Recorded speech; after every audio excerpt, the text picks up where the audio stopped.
మకర రాశి వారికి 2025 సంవత్సరం మరియు ఉగాది పండగ దగ్గర నుంచి ఆదాయ వ్యయాలు ఎలా ఉండబోతున్నాయి, ఎలాంటి పరిస్థితుల్లో ఎలాంటి యోగం పొందబోతుందో ఈ వీడియోలో సవివరంగా సంపూర్ణంగా తెలుసుకుందాం.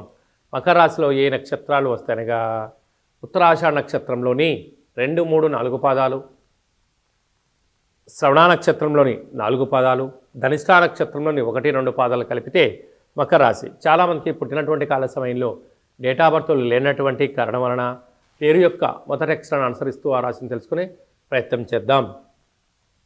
బో, జా, జీ, జూ, జే, జో, గా, గి అక్షరాల వారిని మకర రాశి జాతకులే. మకర రాశికి అధిపతి శని భగవానుడు. వీరికి ఆదాయం 8, వ్యయం 14. ఒకవైపు ఏలనాడు శని వెళ్తూ కూడా వీరికి ఆదాయం తక్కువ, వ్యయం ఎక్కువ ఉంది. అనగా 6 రూపాయలు అదనంగా ఖర్చు పెట్టబోతున్నారు. కనుక వీళ్ళంతా ఖర్చులు తగ్గించుకోవడం, సమయాన్ని పెంచి హార్డ్ వర్క్ చేయడము.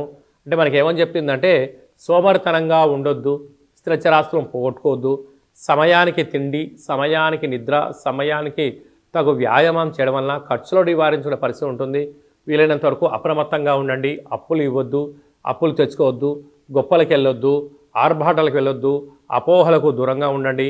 వీలైనంతవరకు ఆధ్యాత్మికంగా ఉండే ప్రయత్నం చేయండి అని చెప్పి జ్యోతిర్విజ్ఞానం తెలియజేస్తుంది. సేనాధిపతి నరాధిపతి ఈ శని భగవానుడు అవ్వడం వలన సమాజంలో మంచి గుర్తింపు, పేరు, ప్రతిష్ట రాబోతుంది.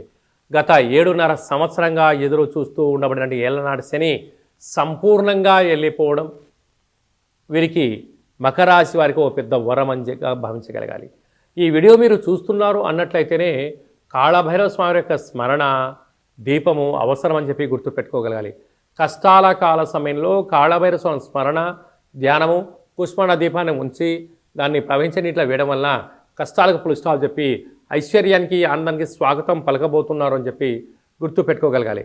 కనుక సంవత్సరం పొడవునా ప్రతి నెలలో మీ జన్మ నక్షత్రం రోజున పూర్ణిమ, అష్టమి, అమావాస్య తిథుల యందున కాళభైరవ స్వామి స్మరణ మీకు అదృష్టాన్ని, యోగాన్ని, ఐశ్వర్యాన్ని కట్టబెట్టబడుతుంది. డాక్టర్లు, సాఫ్ట్వేర్ ఉద్యోగస్తులు, హార్డ్వేర్ ఉద్యోగస్తులు, రియల్ ఎస్టేట్ వ్యాపారస్తులు అనేక మందికి ఈ సంవత్సరము మంచి బంగారు భవిష్యత్తులు రాబోతున్నాయి. కానీ ప్రణాళికాబద్ధంగా ఉండాలి, సక్రమంగా ఉండాలి. సత్కర్మ చేత సత్ఫలితాలు రావడం జరుగుతుంటుంది. దుష్కర్మల వలన దుష్ఫలితాలు ఉంటాయి. కనుక వీలైనంత వరకు వన్యప్రాణుల యందు, పక్షుల యందు, జంతువుల యందు, మానవుల యందున వీలైనంత వరకు ప్రేమ, ఆప్యాయతన రాగాల్ని పంచండి. అదే తిరిగి రిటర్న్ గిఫ్ట్గా మీకు భగవంతుల ఆశీస్సుతో కలిపి అపార సంపన్న ఆరోగ్య ఉద్యోగవంతులు అవుతారని చెప్పి కూడా గమనించాలి.